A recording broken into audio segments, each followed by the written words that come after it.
చేసినా బూతే, బాబు ఏది చేసినా నీతే, వైసీపీ ఏది చేసినా అన్యాయం, తెలుగుదేశం ఏది చేసినా న్యాయం. ఇది ఆంధ్రజ్యోతి నైజం. తాజాగా గనుల ఆదాయం పెంచుదాం అంటూ ఒక స్టోరీ రాసుకొచ్చింది. ఇందులో మినరల్ పాలసీలో సర్కార్ కీలక మార్పులు చేస్తోంది.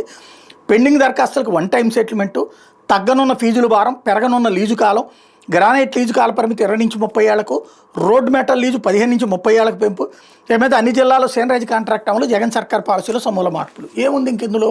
ఇదివరకు ఇదే చేసినందుకు జగన్ది తప్పు.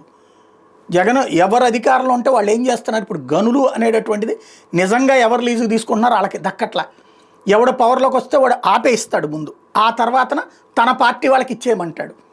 దంద గనులు అనేటటువంటిది అప్పట్లో చేసింది దుర్మార్గం, ఇప్పుడు చేస్తే అద్భుతం. జగన్ చేసిన పాలసీ దుర్మార్గం, ఇప్పుడు అంతకంటే ఎక్కువ చేస్తుంటే అద్భుతం. రాసుకొచ్చే వార్త రాసేవాడు మనోడైతే ఎంత దుర్మార్గమైనా సరే, మహాభారతంలో దుర్యోధనుడు కూడా గొప్ప రాజు అనినే, అదే సందర్భంలో అర్జునుడైనా సరే అధ్వాన్నం అనినే రాసుకొస్తారు. మన సినిమాలు కూడా చూసాం కదా, తెలుగు సినిమాల్లో కూడా అట్లాగే నడుస్తుంది అన్నమాట.